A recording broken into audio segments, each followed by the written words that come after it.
ప్రియమైన దైవజనాంగమా, సొలొమోను అనే జ్ఞాని ఏ విధంగా భ్రష్టత్వము అనే ఒక అంకంలోనికి అడుగు పెట్టాడో నిన్నటి దినాన మనం విన్నాం. రాత్రికాల సమయంలో సొలొమోను కంటే గొప్పవాడు ఇక్కడ ఉన్నాడు అనే ప్రసంగాన్ని మీరు విన్నారు.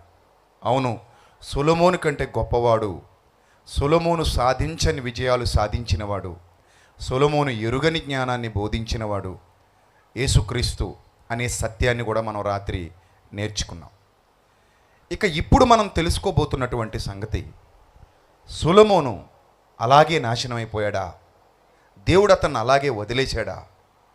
మీరు గమనించండి, దేవుడు ఎవ్వరినీ విడిచిపెట్టేవాడు కాడు. సాతాను ఎంతగా మనల్ని నాశనం చేయాలని ప్రయత్నం చేస్తాడో దేవుడు అంతగా మనల్ని కాపాడుకోవాలని ప్రయత్నం చేస్తాడు. దుష్టుడు అగ్నిబాణాలు ఎలాగైతే మన మీద వేస్తుంటాడో దేవుడు తన ఆత్మఖడ్గముతో వాటిని తిప్పుకొడుతూ ఉంటాడు. పలుమార్లు నన్ను పడగొట్టాలని చూశాడు అపవాది, నిన్ను పడగొట్టాలని చూస్తాడు అపవాది. అంతెందుకు, మన అన్న పౌలు భక్తుడు ఏమన్నాడో తెలుసా? కపట సహోదరుల వలనైన ఆపదలలో, దొంగల వలనైన ఆపదలలో, అన్యజనుల వలనైన ఆపదలలో, సముద్రము వలనైన ఆపదలలో, నదుల వలనైన ఆపదలలో, అనేక మార్లు ప్రాణాపాయములలో, ఉపవాసములలో, జాగరణములతో ఉంటిని. ఇన్ని శోధనలు, వేదనలు, బాధలలో సాతాను ఏమంటాడు తెలుసా? అవసరమా? ఇదంతా అవసరమా? ఇదంతా అవసరమా? కొన్ని సందర్భాల్లో చదువుతున్నప్పుడు అనిపిస్తుంది, పౌలు లాంటి సేవకుడికి కూడా కపట సహోదరులు ఉన్నారా అనిపిస్తుంది. అంత నీతిమంతుడు, అంత యథార్థవంతుడు, ఎన్నో బాధలు భరించినవాడు. అంటే కపట సహోదరత్వం అనగానే ఆయనతో ఉంటూనే ఘనత కోరి, ఇంకేదో కోరి ఆయనకు వెన్నుపోటు పడవడం, లేదా ఆయన గురించి చెడ్డగా ప్రచారం చేయడం, ఆయన గురించి తప్పుగా చెప్పడం, ఇవన్నీ బయటవారు కాదు, ఆయనతో పాటు ఉన్నవారు చేసి ఆయన్ని బాధించారట. మళ్ళీ అలా బాధించి బయటికి వెళ్ళి వాళ్ళు సువార్త ప్రకటిస్తున్నారట, ఆ దుర్మార్గపు స్వభావాన్ని అణిచిపెట్టుకుని. అప్పుడు అంటాడు పౌలు, కక్ష చేత కానీ మిష చేత కానీ ఏ విధము చేత నేను క్రీస్తు ప్రకటింపబడుతున్నాడు పోనీ అన్నాడు. పోనీ, అలాంటి బాధలు ఉన్నాయి, అలాంటి కష్టాలు ఉన్నాయి. చెరసాలకు వెళ్ళాలట, చెరసాల్లో పెట్టించారు, జైల్లో ఉన్నాయి, బొండలు వేసి బిగిస్తున్నారు. అలాంటి సందర్భాల్లో కూడా ఆ బాధలు భరించాడు, ఆ ఇబ్బందులు భరించాడు, ఆ కష్టాలు భరించాడు. కానీ ఏనాడు క్రీస్తునైతే విడువలేదు. అందుకే రోమాపత్రికలు అంటాడు, ఖడ్గమైనను, క్షామమైనను, హింసైనను, ఉపద్రవమైనను క్రీస్తు యేసు యొక్క ప్రేమ నుండి మమ్ములను ఎడబాపనేరవు. అలాంటి ప్రేమ ఆయన దగ్గర మేము పొందుకున్నాం కనుక అది మమ్మల్ని విడిచిపెట్టట్లేదు. సింహం యొక్క నోట నుండి నన్ను తప్పించిన దేవుని ప్రేమ అన్నాడు. ఇప్పుడు ఒక్కసారి ప్రభు ప్రేమను రుచి చూచిన తర్వాత, అంటే నేనేమంటానంటే, ఒక్కసారి నీ గర్భములో నుండి బిడ్డ పుట్టిన తర్వాత ఆ బిడ్డను పోగొట్టుకోవడానికి నువ్వు చూస్తావా? చూడవు.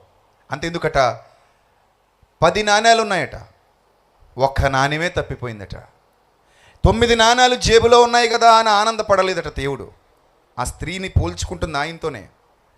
9 నాణ్యాలు ఉన్నాయి కదా పోనీలే అని ఆనందపడలేదట. ఆ తప్పిపోయిన అంటే దొరికిపోయింది, అది దొరికి మళ్ళీ పోయింది, దొరికిపోయింది, తనదే పోయింది. ఆ ఒక్కదాని కోసం ఆశగా వెతికాడట. ఆ ఒక్క నాను సొలొమోను ఎందుకు కాకూడదు? ఇలా మీరు ఎందుకు ఆలోచించకూడదు? ఏదో ఒకరోజు ఒక ప్రసంగికుడు మాట్లాడుతూ అంటున్నాడు, సొలొమోను భ్రష్టుడైపోయాడు, నరకానికి పోయాడు, అతడు మారు మనస్సు పొందినట్టు బైబిల్లో రాయబడలేదు అన్నాడు. అతనికి తెలిసింది అదే. అరే నాయన, బైబిల్లో అన్నీ రాయబడలేదు. బైబిల్లో అన్నీ రాశాడండి? అన్నీ రాయలేదండి. కొంత అచ్చట, కొంత ఇచ్చట. యెహోవా వాక్యము మీకు వచ్చును, వెతకండి, దొరుకుతాయి, అర్థాలు దొరుకుతాయి, పరమార్థాలు దొరుకుతాయి, వెతకండి. ఒకటే ఆలోచించండి, అంత గొప్పోడైన సొలొమోన్ని చివరిదాకా దేవుడు పోరాడతాడా, వదిలేస్తాడా? చెప్పండి, పోరాడతాడా, వదిలేస్తాడా? పోరాడతాడు. మీ బిడ్డల విషయంలో మీరు ఏం చేస్తారంటే, ఎప్పటిదాకా పోరాడతారు? చివరిదాకా పోరాడతారు. ఎందుకంటే మీ బిడ్డ, మీ గర్భాన్ని పంచుకొని పుట్టిన మీ బిడ్డ నశించిపోవటం మీకు ఇష్టం లేదు కనుక ఏం చేస్తారు? చివరిదాకా పోరాడుతూనే ఉంటారు. పోరాటం ఆపరు. దేవుడు కూడా అంతకంటే ఎక్కువ ప్రేమ గలవాడు గనుక సొలొమోను కొరకు పోరాడుతూనే ఉన్నాడు. సాతాను హమ్మయ్య కాయిన్ దొరికేసింది అనుకుంటున్నాడు. దేవుడు no, that is my coin, he's my child, he was my child. అతడు నా కుమారుడు, అది నా కాసు, నా నాణెము, అది పోకూడదు. అలాగే 100 గొర్రెలు ఉన్నాయట, ఒకటే తప్పిపోయిందట. ఆ తప్పిపోయిన గొర్రె సొలొమోనని మీరు ఎందుకు అనుకోకూడదు? ఒకసారి సొలొమోనే తప్పిపోయాడు అనుకుంటే, ఆ తప్పిపోయిన ఒక గొర్రె కొరకు ప్రయాసపడుతున్నటువంటి దేవుని ప్రేమను అర్థం చేసుకోవటం ప్రారంభిస్తే ప్రియమైన దేవుని ప్రజలరా, చాలాసార్లు మీలో కూడా పడిపోయిన వాళ్ళు, దేవునికి దూరం అయిపోయిన వాళ్ళు నాకు తెలుసు. మళ్ళీ వచ్చారు వాళ్ళు. ఏం చేశారు? మళ్ళీ వచ్చారు. ఇది నిజం, పచ్చి నిజం. ఇక్కడ ఉన్నారు, పోయిన వాళ్ళు ఉన్నారు, తొలగిపోయిన వాళ్ళు ఉన్నారు, ఉంటున్నట్టుగా ఉంటూ భ్రమలో మునిగిపోయిన వాళ్ళు ఉన్నారు, లోకానికి లొంగిపోయిన వాళ్ళు ఉన్నారు. మళ్ళీ దేవుని ప్రేమ వాళ్ళను వదలకుండా వెనకాలే తిరిగింది. తిరిగి మళ్ళీ వాళ్ళను పట్టుకుంది, తీసుకొచ్చి మరలా ఆయన సన్నిధిలో కూర్చోబెట్టుకుంది. ఆ ప్రేమను మించిన ప్రేమ ప్రపంచంలో మనకి ఎక్కడ దొరుకుతుంది చెప్పండి? అది గొప్ప ప్రేమ. తల్లి కంటే గొప్పది, తండ్రి కంటే గొప్పది, ప్రపంచంలో నీ ప్రేమికుడి ప్రేమ కంటే గొప్పది, నీ ప్రియురాలి ప్రేమ కంటే గొప్పది, నీ కౌగిట్లో ఉన్న భార్య ప్రేమ కంటే, నీ కౌగిట్లో ఉన్న భర్త ప్రేమ కంటే, అందరి ప్రేమ కంటే కూడా గొప్పదైన ప్రేమ ప్రభు ప్రేమ. అందుకే వదలదు, విడువదు, ఎడబాయదు, పట్టుకుంటుంది. ఒక్కసారి వాక్యాన్ని రుచి చూచిన తర్వాత చివరిదాకా ట్రై చేస్తాడట, వదలడు. మళ్ళీ అవకాశాలు ఇస్తూ, ఎక్కడ తొలగిపోయావు, ఎక్కడ పడిపోయావు, ఏ విధంగా నిలబెట్టుకోవాలి, ఏ విధంగా ఎరువేయాలి, ఏ విధంగా నీరు పోయాలి, ఏ విధంగా మళ్ళీ నిన్ను నిలబెట్టాలని అనేక ప్రయత్నాలు దేవుడు చేస్తూనే ఉంటాడు. ఆ సమయంలో నువ్వు కన్నీటిమయమైపోతావు. గిడియన్ నా మధ్య నాకు ఫోన్ చేశాడు. ఫోన్ ఎత్తగానే ఏడుస్తున్నాడు. ఏమీ ఏడుస్తున్నావు అంటే, సెన్సిటివ్, బాగా ఏడుస్తున్నాడు. ఎందుకు ఏడుస్తున్నావు అంటే, లేదన్నా తర్వాత మాట్లాడతానన్నా అన్నాడు. కాసేపు నాకు సమయం కావాలి. అప్పుడు ప్రార్థనలో ఉన్నాడట, ఏడుస్తున్నాడు బాగా. పట్టుకుంది దేవుని ప్రేమ, లేకపోతే ఏమి రాదు. ఏడుపు ఎందుకు వస్తుంది? మనం చిన్నోళ్ళమా, బండలం. ఈ బండ బద్దలై నీరు రావాలంటే ఆ వాక్యం అనే కర్రతో ఒకటి బాదాలి. అప్పుడు అది పగిలి అందులో నుంచి ఏమొస్తుంది? కన్నీళ్ళు ఉబుకుతాయి, కన్నీళ్ళు వస్తాయి, ఏడుపు వస్తుంది, బాధ వస్తుంది, దుఃఖం వస్తుంది. అందుకే దైవచిత్తానుసారమైన దుఃఖము రక్షణార్థమైన వారు మనస్సును కలుగజేయను. దేవుని చిత్తంలో కొన్ని ఉంటాయండి, అవి మనకు తెలియవు. దేవుడు కొన్ని సందర్భాల్లో కొంతమందిని కొన్ని దారులు గుండా నడిపిస్తుంటాడు. అలా నడిపించడం ఆయన చిత్తమే. మనం అనుకుంటాం వాడేదో తప్పు చేస్తున్నాడు, వాడేదో పాపం చేశాడు అనుకుంటాం. కానీ కొన్ని సందర్భాల్లో వదిలేసి మరలా ఏం చేస్తాడు? పట్టుకుంటాడు. అప్పుడు వదిలేసింది ఎందుకు? మళ్ళీ పట్టుకోవడానికే. ఆ వదిలేసింది ఎందుకు? నీ ద్వారా ఏదో పాఠం ప్రపంచానికి నేర్పించడానికే. అర్థమైందా? మీకు ఒక విషయం తెలుసా? సంసోను ఒక అమ్మాయిని లవ్ చేశాడు తెలుసా? సంసోను ఒక అమ్మాయిని లవ్ చేశాడు, ఫిలిస్తీన్ల అమ్మాయిని. బైబిల్లో నాకు ఆ విచిత్రమైన మాట అనిపిస్తుంది. ఆ అమ్మాయిని లవ్ చేయాలన్న ప్రేరేపణ ఎక్కడి నుంచి వచ్చిందో తెలుసా? చూడండి ఒకసారి న్యాయాధిపతుల గ్రంథం. త్వరగా సహాయం చేయాలి నాకంటే బాగా బైబిల్ చదివే దేవుని పిల్లలు ఉన్నారు కదా ఇక్కడ. న్యాయాధిపతుల గ్రంథం 16వ అధ్యాయము 16వ అధ్యాయం వచనం 16వ అధ్యాయము 4వ వచనం. అబ్బాయి ఇది కాదు, నేను చెప్తున్నాను చూడండి. 14వ అధ్యాయం. నేనే గెలిచా చూడండి. సంసోను గ్రంథం, న్యాయాధిపతుల గ్రంథం 14వ అధ్యాయం మొదటి మాట నుంచి చదువుదాం. సంసోను తిమ్నాతుకు వెళ్ళి తిమ్నాతులో ఫిలిస్తీన్ల కుమార్తెల్లో ఒకతని చూచాడు. అతడు తిరిగి వచ్చి తిమ్నాతులో ఫిలిస్తీన్ల కుమార్తెలో ఒకతని చూచి తిని మీరు ఆమెను నాకిచ్చి పెళ్లి చేయండి అని తల్లిదండ్రులతో అన్నాడట. ఏందయ్యా నీకు ఇలాంటి ప్రేరేపణ అన్నారట తల్లిదండ్రులు. ఏమన్నారట వాళ్ళు? వారు నీ స్వజనుల కుమార్తెల్లోనే కానీ నా జనులలోనే కానీ స్త్రీ లేదనుకొని సున్నతి పొందని ఫిలిష్తీయులలో నుండి కన్యను తెచ్చుకున్నట్టుకు వెళ్ళుచున్నావా అని అతనిని అడిగిరి. అందుకు సంసోను, ఆమె నాకు ఇష్టమైనది కనుక ఆమెను నా కొరకు తెప్పించమని తన తండ్రితో చెప్పాడట. తెప్పించినా కదా ఏమన్నా వస్తువా? సరే తెప్పించమన్నాడట. అంటే ఆ అమ్మాయిని నాకు ఏదో రకంగా మీరు పెళ్లి చేయండి. లవ్ ఎట్ ఏటది first market sight. Love at ఏటట? ఫస్ట్ సైట్ అట. ఆ తర్వాత ఏమైందట?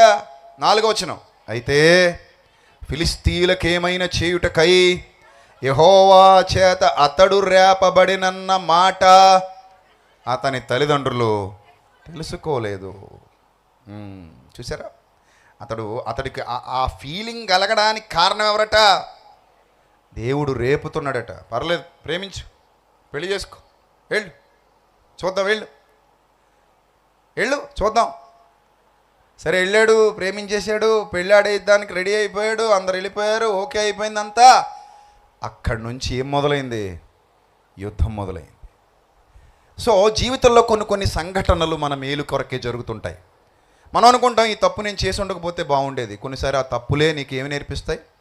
గుణపాఠాలు నేర్పిస్తాయి. మీకు ఒక విషయం చెప్పనా? సొలొమోను మొట్టమొదట రచించింది పరమగీతము. మంచి యవ్వన దశలో రాసేటటువంటి పుస్తకం అది. ఆ పరమగీతాల్లో ఆయనకు లవర్ ఉంది. యాక్చువల్లీ పరమగీతాలన్నీ కూడా 2 ద్వంద్వార్థాలతో కూడుకున్నవై ఉంటాయి. వీళ్ళందరూ బూతులు ఉన్నాయి అంటారు. సెక్స్ బుక్ అన్నాడు ఒకడు. ఏం బుక్ అట? Sex book. అందులో 1000 మందితో తిరిగినట్టు ఎక్కడ ఉండదు. 100 మందిని పెళ్ళాడినట్టు, 1000 మందిని పెళ్ళాడు వాళ్ళందరితో తిరిగినట్టు ఏం ఉండదు. అది ఒక రాజు రాసుకున్న కావ్యం. సినిమా పాటల్లో ఎన్ని బూతు పదాలు ఉంటాయో, పచ్చి బూతులు ఉంటాయి సినిమా పాటల్లో. వాటిని మాత్రం ఏదో గొప్పగా కొన్ని ఒకరోజు ఒక ఆయన ఒక మంత్రం చదివి చెప్తున్నాడండి. ఆ మంత్రంలో ఉన్న పచ్చి బూతులు చెప్తున్నాడు. టీవీలో డిబేట్ జరుగుతుంది, మీరు కావాలంటే ఇప్పటికీ టీవీ 9లోకి వెళ్ళి చూడండి. అందులో బూతులు ఉన్నాయట. ఏందట ఆ మంత్రం? అది తంతే బద్న అని శుభగే అని. దానికి ఏదో బూతట అది, మరి మనకే తెలియదు. ఆయన చెప్పాడండి, కావాలంటే టీవీ 9లో ఎత్తుక్కోండి. టీవీ 9 ఆయన ఎవరో రవిప్రకాష్ గారు ఎవరు ఉన్నారు కదా, రజనీకాంత్. ఆ రజనీకాంత్ గారే ఉంటారు అందులో మధ్యవర్తిగా వాళ్ళిద్దరికి. అప్పుడు ఆయన అడుగుతుంటే ఆయన అంటాడు, ఏదో చెప్పి కవర్ చేసి మసిపూసి మారేడుగా చేద్దాం అనుకుంటే ఈయన అంటాడు, అచ్చ తెలుగులో చెప్పేస్తాడు దాని అర్థం.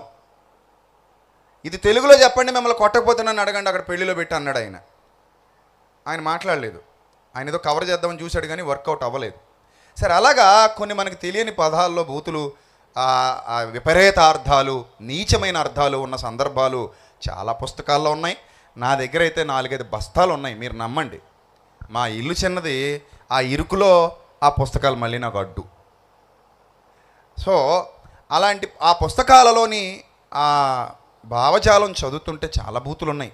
కానీ పరమగీతాల్లో ఒక ప్రియుడు, అతని ప్రియురాలు, వాళ్ళిద్దరి మధ్య జరిగినటువంటి సుదీర్ఘ సంభాషణలు, వర్ణనలు, వారి ప్రేమ. ఇప్పుడు మీ భార్య ఉంది, మీ భార్యను మీరు ప్రేమిస్తారా, ప్రేమించరా? మీ ఇద్దరికీ ఒక పర్సనల్ లైఫ్ ఉంటుందా, ఉండదా? ప్రపంచానికి తెలియని లైఫ్, ప్రపంచానికి తెలియని ఒక పర్సనల్ లైఫ్. మీకంటూ ఒక గది, ఆ గదికి మీరిద్దరే పరిమితం. ఆ పరిమితమైన గదిలో మీకు మాత్రమే తెలిసినటువంటి సంగతులు, మీకు మాత్రమే తెలిసినటువంటి వర్ణనలు, మీకు మాత్రమే తెలిసినటువంటి ప్రేమ, ఇవన్నీ ఉంటాయా, ఉండవా చెప్పండి? ఎందుకుండో? అందరికీ ఉంటాయి. ఇక్కడ అందరికీ ఉంటాయి. ప్రతి భార్య, ప్రతి భర్త, వారిరువురు ఒక పర్సనల్ లైఫ్ మెయింటైన్ చేస్తారు. వాళ్ళకంటూ ఒక ప్రత్యేకమైన జీవితం ఉంటుంది. అది ప్రపంచంలో 3వ కంటోడికి తెలీదు. గట్టిగా మాట్లాడితే కడుపున పుట్టిన పిల్లలకు కూడా అది తెలీదు. అది ఓన్లీ మీ పర్సనల్ జీవితం, అది మీ పర్సనల్ లైఫ్. అది ఇప్పుడు మీరు మీ భార్యకు పర్సనల్గా మెసేజ్ పెట్టారనుకోండి, మీ భార్యకు పర్సనల్గా మీరు ఉత్తరం రాశారనుకోండి, లేదా మీ భర్తకు మీరు పర్సనల్గా మెసేజ్ పెట్టారు, పర్సనల్గా ఉత్తరం రాశారు, అది మీ పర్సనల్. అది మీ పర్సనల్, మీ ఇద్దరికి మాత్రమే తెలిసింది అది. అలాగా సొలొమోను రచించినటువంటి ఆ ప్రేమ కావ్యం ద్వంద్వార్థాలతో కూడుకున్నది. అందులో ఆయన షూలమ్మీతిని వర్ణిస్తూ, ఆయన ప్రియురాలిని వర్ణిస్తూ, ఆ ప్రియురాలి మీద ఆయనకున్న ప్రేమను వర్ణిస్తూ, ఒక్కో చోట అంగవర్ణన కూడా చేస్తాడు. ఆ వర్ణన చేస్తూ ఈమె కూడా ఆ ప్రియుడిని వర్ణిస్తూ వాళ్ళిద్దరూ ఒక ప్రేమ కావ్యాన్ని రాసుకున్నారు. ఇప్పుడు పరమగీతాన్ని భూత పుస్తకం అంటున్న వాళ్ళు వాళ్ళ యొక్క శాస్త్రాలలో కామశాస్త్రాలు కూడా ఉన్నాయి. ఆయన ఎవరో వాత్సాయనుడు ఏమి రాశాడట? కామసూత్రాలే రాశాడట. వాత్సాయనుడు కామసూత్రాలు రాస్తే అదొక దివ్య గ్రంథంగా మాట్లాడే అవే నోళ్ళు పరమగీతం గురించి మాత్రం భూత పుస్తకం మీరు పరమగీతం చదివారా? ఏముంది అందులో? అంత నీచంగా ఏమీ లేవు. మరి మాకేం అలాగ అనిపించలా అంటారు. సరే, అది చెప్తున్నాను కదా ద్వంద్వార్థం అని. మొదటిది షూలమ్మీతిని గురించిన వర్ణన అయితే అందులో కనబడేది వధువు వరుడు, వధువు వరుడు. ఆ వధువు వరుడితో పోల్చబడిన సందర్భాలు కోకొల్లలు గ్రంథంలో. అలాగే ఇశ్రాయేలు వారిని యోధా వారిని కూడా గ్రంథంలో పోల్చటం మీరు చూస్తారు. యెహెజ్కేలులోను ఇర్మియాలోను ఒహోలీమా వాళ్ళ పేర్లు ఏమండి ఇలా చిత్ర విచిత్రంగా వాళ్ళను పోల్చటం మనం గ్రంథంలో చూస్తాం. ఇవి పోలికలు మాత్రమే.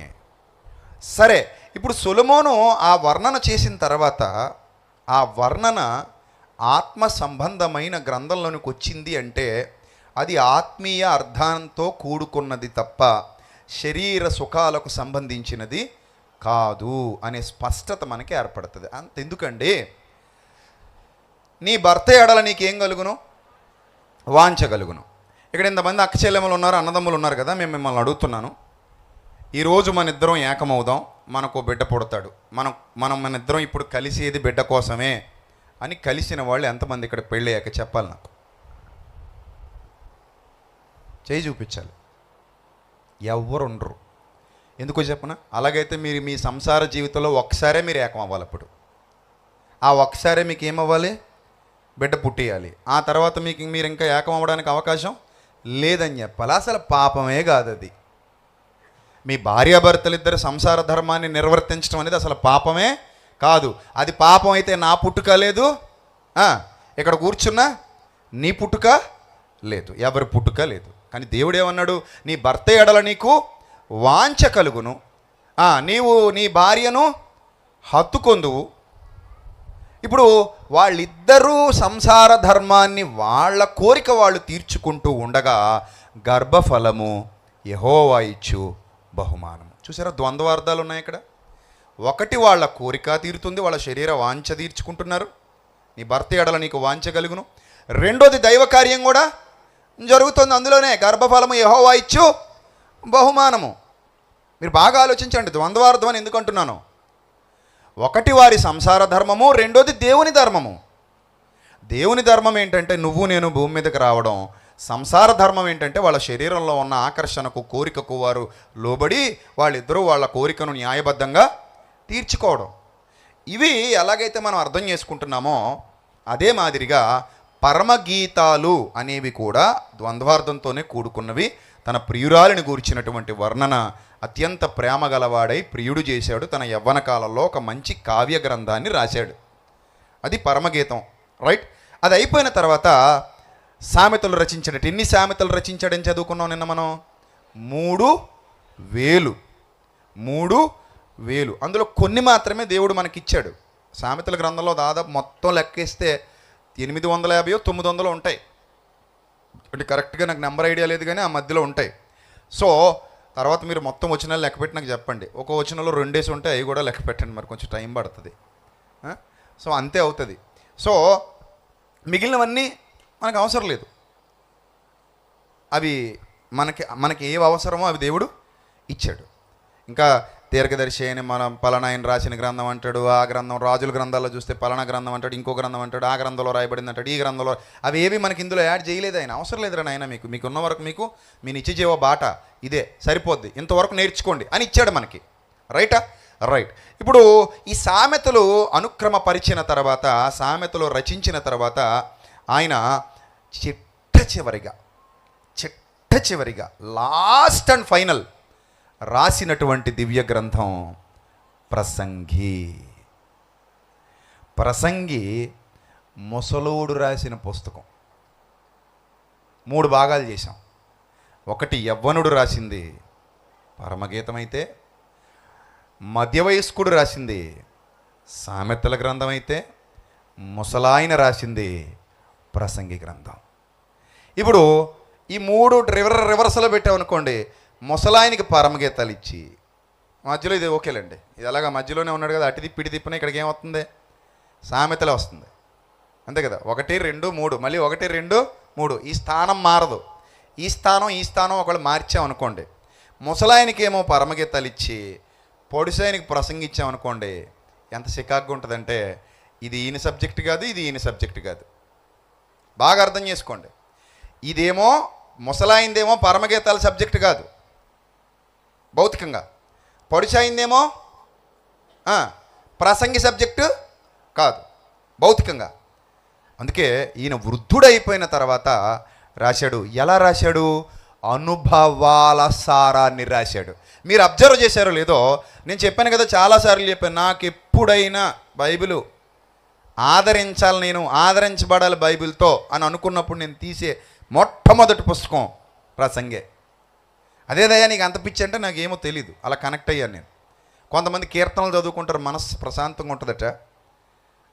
నాకు మనసు ప్రశాంతంగా ఉండాలంటే నేను చదువుకునేది మాత్రం ఎప్పుడూ ప్రసంగే చదువుకుంటాను. సో ఆ ప్రసంగిని నేను ఏమంటానంటే స్వీయ చరిత్ర అంటాను. ఏంటట? స్వీయ చరిత్ర. అక్కినేని నాగేశ్వరరావు గారు స్వీయ చరిత్ర రాశారు. అలాగే చాలామంది స్వీయ చరిత్ర రాశారు. వాళ్ళ స్వీయ చరిత్రలు పివి నరసింహారావు గారు కానీ, అబ్దుల్ కలాం గారు కానీ, తర్వాత మహాత్మా గాంధీ గారు కానీ, వీళ్ళందరూ కూడా తమ స్వీయ చరిత్రలు రాశారు. స్వీయ చరిత్రలు అంటే అర్థం ఏంటి? 70-80 ఏళ్ళు వచ్చాక రాయాలి. ఇప్పుడు మా విశ్వాన్ని స్వీయ చరిత్ర రాయంటే దరిద్రంగా ఉంటుంది. ఆడేం రాస్తాడు? ఇంకా మొదలవన జీవితం అది. మొదలయ్యే జీవితాలు స్వీయ చరిత్రలు రాయవు. మరి ఎవరు రాస్తారు? ముగిసిపోయే జీవితాలలో నుండే స్వీయ చరిత్రలు వ్రాయబడతాయి. అంటే ప్రసంగి ముగిసిపోయే జీవితం పాడిన ఒక అందమైన మధురమైన పాట. నా కోరిక ఏంటంటే, చాలాసార్లు దేవుణ్ణి అడిగాను, తండ్రి ప్రసంగి గ్రంథం మొత్తం ఒక్క పాటలో నేను చెప్పగలగాలి, ఆ పాటలో చెప్పగలిగే జ్ఞానం ఇవ్వు తండ్రి. దానికి చిత్రీకరణ కూడా చెయ్యాలి. కానీ చాలా వరకు కష్టపడ్డాం, ఇంకా బాగా చేయొచ్చు, టైం లేదు. 3-4 రోజులు టైం ఇచ్చి పాట తీసే అంటే పాపం వాళ్ళు చాలా కష్టపడ్డారు కుర్రాళ్ళు. రాత్రి అనక పగలనక నిద్ర లేకుండా బాలు, ఈ సుధా, ఈ టీం అంతా కూడా చాలా కష్టపడ్డారు అందరూ కూడా. రాత్రి 3:30 అయ్యింది ఒకరోజు నాకు. మళ్ళీ పొద్దునొచ్చి వాకింగ్ చెప్పా. అంతకు ముందు రోజు 4 అయింది ఈ పాట గురించే. ఆ రోడ్ల మీద పడితే తెల్లవారి అందరూ విచిత్రంగా చూసేవారు. ఎవరు రైళ్ళు కొరివి దెయ్యాలాగా రోడ్ల మీద తిరుగుతున్నారు ఈ టైంలో. మేము బోకులు అనుకుంటున్నారు వాళ్ళు. అర్ధరాత్రి రోడ్డు మీద ఎవడో పోరంబోకులు తిరుగుతున్నారు అనుకుంటున్నారు మమ్మల్ని. కాదురా నాయన, మేము బోకులం కాదు, పోరంబోకులం కాదు, బోకుల్ని మార్చడానికి బాకులం. పోరంబోకుల్ని మార్చడానికి దేవుడు తయారు చేసుకున్న బాకులం మేము, బోకులం కాదురా నాయన అనుకుని, మరి ఎందుకంటే బీర్ చేసాలు బట్టి తిరుగుతుంటే బోకులు అనుకోరేటి అనుకుంటారు అనుకోరా. షూటింగ్లో భాగం అండి, అందులో నేను మంచి నీళ్ళే. మళ్ళీ మీరు బీర్లు ఎట్టిండే అంటారేమో. కాళీకాయలు తెచ్చుకుని నీళ్ళు వేసుకున్నారు పాపం పిల్లలు. చూద్దరు కానీ మీరు వేదిక మీద స్క్రీన్ మీద చూద్దరు కానీ, ముందుగా చెప్పేస్తున్నాను, అందుకే సడన్గా సాకులు ఇవ్వడాలి ఎందుకు మీకని. సో అలాగా ఒక పాట చేయాలి తండ్రి, నేను ఈ ఆవేదన అంతా ఒక పాట రూపంలో చెప్పేయాలి. లాస్ట్కి ఎండింగ్ వచ్చేసరికి ప్రసంగి గ్రంథంలో ఉన్న ఎసెన్స్ పాటలో అలాగ ఇమిడిపోవాలి. ఎప్పుడు ఈ పాట విన్నా నా తమ్ముళ్ళు, చెల్లెమ్మలు, అక్కలు, అన్నలు ప్రసంగి గ్రంథం మొత్తం బుర్రలో తిరిగేయాలి అనే ఒక భావనతో రాసినటువంటి పాటది. ఇప్పుడు బాగా ఆలోచించండి. స్వీయ చరిత్ర ఆదిమ హీబ్రూలో ఈ గ్రంథాన్ని కాహెలెత్ అంటారట. కాహెలెత్ అంటే పాత నిబంధనకు గ్రీకు అనువాదంగా. సెప్టోజెంట్లో దీన్ని ఎక్లీసియాస్టిస్గా పేర్కొన్నారంటే దాని అర్థం ఏంటంటే, ఈ కాహెలెత్ అనే మాటకు అర్థం ఏంటంటే ప్రసంగము లేదా చిట్ట చివరి మాట. ఏంటండి? చిట్ట చివరి మాట. అప్పుడప్పుడు కూడా చూడండి, లాస్ట్ మాటలు అవే చెప్పాడండి అంటావా అనమా? ఏ మాట చెప్పిపోయాడమ్మా? ఈ మాట చెప్పిపోయాడండి. ఈ మాట చెప్పి ప్రాణం ఇడిచేసాడండి, ఇంకా అవే చివరి మాటలండి, అవే చివరి చూపులండి అంటాం కదా. అలా ప్రసంగి గారి చిట్ట చివర ఎండింగ్ ఇంక ఎడ్జికెళ్ళాక మాట్లాడాడు, వెళ్ళిపోయాడు. వెళ్ళిపోయాడు. ఇక్కడ నేను చెప్తున్నాను, జాగ్రత్తగా వినండి. ఆ మనిషి ఆ దారి గుండా వెళ్ళకపోతే ఈరోజు నువ్వు ఆ దారి గుండా వెళ్ళకూడదన్న సత్యాన్ని బోధించేవాడెవడూ ఉండడు. అర్థమైందా? ఒకరోజు ఒక ఆయన రోడ్డు మీద, పెద్ద ఆయనే, చిన్నోడు ఇంక పెద్ద ఆయనే, రోడ్డు మీద నిలబడి అలా అక్కడ ఒక కర్ర కడుతున్నాడు. ఒంటి నిండా మట్టి అంటుకుపోయింది, దానికి కర్ర కడుతున్నాడు అక్కడ. నేను ఆపాను బండి, నేను బండి మీద తిరిగే రోజుల్లో ఆపితే ఆయన కర్ర కడుతూ, నాన్న ఇటుగా రాకండే పడిపోతారు, చాలా పెద్ద గొయ్యి ఉంది నాయన ఇక్కడ అంటున్నాడు. అప్పటికే ఆయనకు దెబ్బలు తగిలేసి ఉన్నాయి.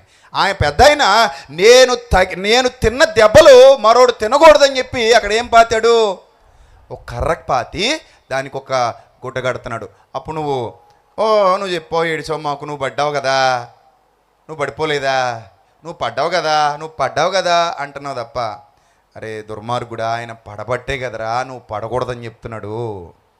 ఆయన పడబట్టే కదా అందులో నువ్వు పడొద్దని అక్కడ ఏం కడుతున్నాడు, కర్ర కడుతున్నాడు. ఆయన పడిపోకపోతే నువ్వు పడిపోకూడదన్న సమాచారం ముందుగా నీకు ఎవరిస్తారు? ఆ దారి గుండా వెళ్ళొద్దు, సింహం ఉంది, ఆ దారి గుండా వెళ్ళొద్దు, పాము ఉంది, ఆ దారి గుండా వెళ్ళొద్దు, ముళ్ళున్నాయి, ఆ దారి గుండా వెళ్ళొద్దు, నష్టపోతావు. ఎవరు చెప్పగలరు నీకు?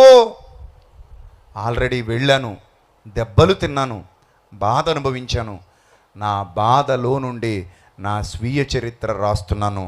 అదే ప్రసంగి. చిట్ట చివరి మాటలు, జీవిత చరమాంకానికి వెళ్ళిపోయాక వ్రాయబడినటువంటి మాటలవి. జీవిత చరమాంకానికి, దాని గురించి ఒక పాట రాశాను, అది వీలైతే తొందరలో అది కూడా రిలీజ్ చేద్దాం. ఈ జీవిత చరమాంకానికి వెళ్ళిపోయిన తర్వాత ఆయన మాట్లాడుతున్నాడు.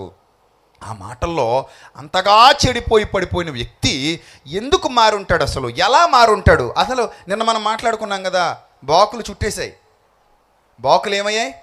చుట్టేశాయి. అలా చుట్టబడిన బాకుల్లో నుండి ఎలా వచ్చి ఉంటుంది మార్పు?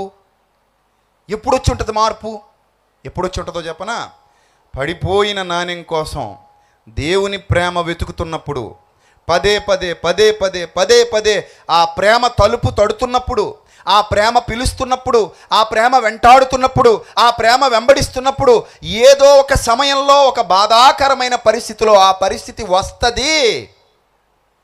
వస్తుంది అని ఎరిగినప్పుడు, అందరూ వదిలేసినప్పుడు ఆయన వచ్చాడనుకోండి, కన్నీళ్ళు తప్పి ఏమొస్తాయి చెప్పండి మనకి? బాగా ఆలోచించండి. నాకు 1000 మంది భార్యలు ఉన్నారు, నాకేం లోటు లేదు. నాకు వాళ్ళకు పుట్టిన బిడ్డలు ఉన్నారు, నాకేమీ లోటు లేదు. ఒంటి నిండా సత్తు ఉంది, నాకేమీ లోటు లేదు. కావాల్సినంత వెండి ఉంది, నాకేమీ లోటు లేదు. కావాల్సినంత బంగారం ఉంది, నాకేమీ లోటు లేదు. స్క్రీన్ మీద మీరు ఆ ఊహా చిత్రాలు చూడొచ్చు. సొలొమోను జీవితాన్ని గురించి చాలా సినిమాలు వచ్చాయి. ఆ సినిమాలలో ఆయన వైభవాన్ని చూపిస్తారు, ఎలా ఎంజాయ్ చేశాడో చూపిస్తారు. ఆ రాణులు, ఉపపత్నులు, వాళ్ళతో ఆయన సంభోగించటం, వాళ్ళతో ఆయన సంతసించటం. ఆ సొలొమోను గారు సెల్ఫీ తీసుంటే ఇలా ఉంటుంది అనమాట. ఏంటట? సొలొమోను గారు సెల్ఫీ తీసుకుంటే ఎలా ఉంటుందట? ఇంకా ఉంటుంది. మనకి ఫోన్ కూడా పట్టినంత పెద్ద సెల్ఫీ అయింది. అంటే ఆ రోజుల్లో 360 డిగ్రీ లేవు, కానీ ఈ గోప్రో లాంటివి అదేదైనా ఉంటే ఇలా పెట్టి మేడ మీద ఉండి ఆయన, ఇదిగో అమ్మలారా మీరు ఇలా ఉండండి అని చెప్పాలి. ఇలాంటి స్టేజ్ ఒకటి వేసుకోవాలి, వాళ్ళందరిని అలా ఉండమని రెడీ అని చెప్పి తీయాలి. అలా తీస్తే వచ్చే సెల్ఫీ అది. అదిగో మీరు చూస్తున్నారు స్క్రీన్ మీద. సొలొమోను గారి భార్యలందరినీ కలిపి తీసుకుంటే సెల్ఫీ ఎలా ఉందమ్మా? బాగుందా? బాగుంది. అప్పుడు దేవుడు గుర్తురాలేదు ఆయనకి. వాళ్ళ నవ్వులు, వాళ్ళ సరసాలు, ఆ సరస సల్లాపాలు, ఆ ముద్దులు, ఆ కౌగిలింతలు, ఆ ఆనందాలు, అబ్బాబ్బాబ్బా, ఒంటిలో రక్తం జివ్వున నరాల్లో ఎగురుతుందేమో, ప్రవహిస్తుందేమో అప్పుడు తెలియలేదు కదా. ఆ ప్రేమ సాగరంలో కొట్టుకుపోయాడు. అలాగా ఆ ప్రేమ సముద్రంలో ఏమయ్యాడు? కొట్టుకుపోయాడు. ఎంత డబ్బున్నా, ఎంత కొట్టుకుపోతున్నా, ఏ స్థాయిలో ఉన్నా, ఈ వృద్ధాప్యం అనేది మీద పడ్డాక ఆటోమేటిక్గా నీ విలువ తగ్గిపోద్ది. ఇది పచ్చి నిజం, నేను చెప్తున్నాను. ఏమంటే ఇక్కడ ఎవరైనా వృద్ధులైన తల్లిదండ్రులు ఉన్నారా? లేచి నిలబడండి. మా పిల్లలు ఈ చిన్నప్పుడు భయపడినట్టుగా మాకు భయపడరో అని చెప్పడానికి వృద్ధులైన తల్లిదండ్రులను లేచి నిలబడమంటున్నాను. మా పిల్లలు చిన్నప్పుడు భయపడినట్టుగా ఇప్పుడు మాకు భయపడరో అనే చెప్పగలిగే ధైర్యం ఉన్న తల్లిదండ్రులు ఎవరైనా ఉన్నారా? ఒకళ్ళు ఎవరో లేకపోతే మా నాన్నగారిని నిలబెట్టేయండి. మరి నేను అన్నది మీకు అర్థమైందా? ఎవరూ లేకపోతే ఎవరిని నిలబెట్టమంటున్నాను? మా నాన్నగారిని నిలబెట్టమంటున్నాను. ఎందుకో చెప్పనా? చిన్నప్పుడు నేను ఆయనకి ఎంతో భయపడిపోయేవాడిని, ఇప్పుడు అస్సలు భయపడను. ఎందుకు భయపడినంటే నాకు రెక్కలు వచ్చాయి, నేను ఎక్కడో ఎగురుతున్నాను. ఆయన ఇప్పుడు ఎరా అన్నం ఒలకపోసావే అని టెప్ మీద కొట్టడానికి అవకాశం లేదు. నేను ఒలకపోసినా ఏమంటాడు? ఎరా నాయన అన్నం ఒలకపోసావేటి, ఏమైంది అంటాడు తప్ప చిన్నప్పుడులాగా ఎందుకురా అన్నం ఒలకపోసావు నువ్వు అంటాడేటే అంటాడా? అనలేడు. ఎందుకంటే మన రేంజ్ పెరిగిపోయింది. ఇప్పుడు మా నాన్నకి అమ్మో భయపడి ఒకరోజు ఏం జరిగిందంటే, ఏదో చిలిపి పని చేసి స్కూల్లోంచి పారిపోయి బుక్స్ పెట్టుకుని మా సొంత చివర గోడ దగ్గర నిలబడి ఎలా చూస్తున్నాను. అటే వస్తాడు ఈయనని. ఈ నాకంటే తెలియనాడు అలా తిరిగి వచ్చాడు. నేను ఇటు నుంచి చూస్తున్నాను, సంచి తగిలించుకొని, పుస్తకాల సంచి తగిలించుకొని, బ్యాగ్ తగిలించుకొని చూస్తున్నాను, ఇటు వచ్చి వస్తాడు కదా అని. ఆయన అలా వచ్చి టాప్ అని పీకేసరికి బాంబు వెనకాల పేలింది. అమ్మా అనుకున్నాను అప్పుడు. ఇప్పుడు అవుతుంది అలాగా అయిపోయింది. ఆ రోజులు, ఆ కథలు ముగిసిపోయాయి. మీ పరిస్థితి కూడా అదే. ఇప్పుడు నా దగ్గర డబ్బు ఉండొచ్చు, వెండి బంగారాలు ఉండొచ్చు, ఆస్తి ఉండొచ్చు, అంతస్తు ఉండొచ్చు, ఏదైనా ఉండొచ్చు, నేను రాజునై ఉండొచ్చు. మంచం పట్టేసిన తర్వాత నా కొడుకు నాకు భయపడ్డు. ఇది పచ్చి నిజం. నా భార్య నాకు భయపడదు. నా మీద ఆధారపడ్డోళ్ళు ఎవరో కూడా నాకు భయపడరు. ఎందుకంటే గట్టిగా మాట్లాడితే తరగడ మీద వేసిపోతారు, తడిపేసి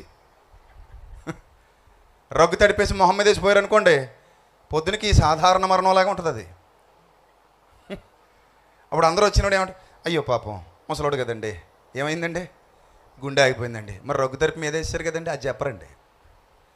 అయిపోయిందండి, అయిపోయింది జీవితం. నేనేం చేయలేను, లేవలేను, కొట్టలేను, తిట్టలేను, ఖండించలేను. ఇప్పుడు రమ్మనండి, ఎవరు వస్తారు నా దగ్గరికి? రారు, పడిపోద్ది. ఇప్పుడు రారు. ఇప్పుడు నా దగ్గర వస్తారు. నేను రోషంగా ధైర్యంగా సింహంలా నిలబడి ఉంటే ఎవరు నా ముందుకు వచ్చి నన్ను ఎదిరించేది? ఎందుకు? అరికాలు మొదలుకుని నడినెత్తి వరకు నాకేముంది? ఇప్పుడు పవర్ ఉంది. నేను మాట్లాడగలను, పోరాడగలను, ఏమైనా చేయగలను, నన్ను నేను గెలిపించుకోగలను. ఐఎమ్ ఏ ఫైటర్ అంటాను. ఒక రోజుకి వచ్చేసరికి ఏమంటాను? ఏంటి చెప్పండి? I'm a fighter but one day close my chapter. ఏంటట? చాప్టర్ ఏమైపోయింది?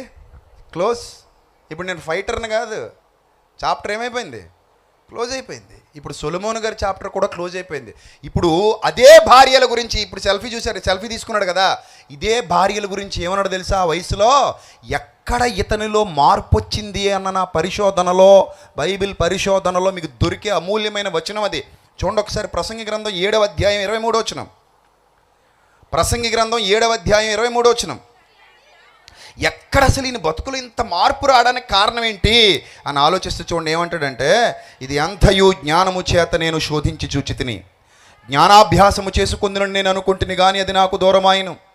సత్యమైనది దూరంగా ఉంది, బహులోతుగా ఉంది, దాని పరిశీలన చేయగలవాడు ఎవడు?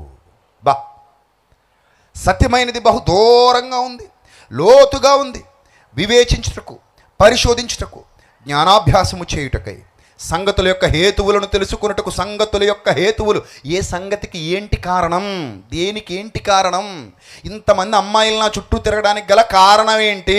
నేను గాలిలోని అయితే తిరుగుతారా? తిరగరు.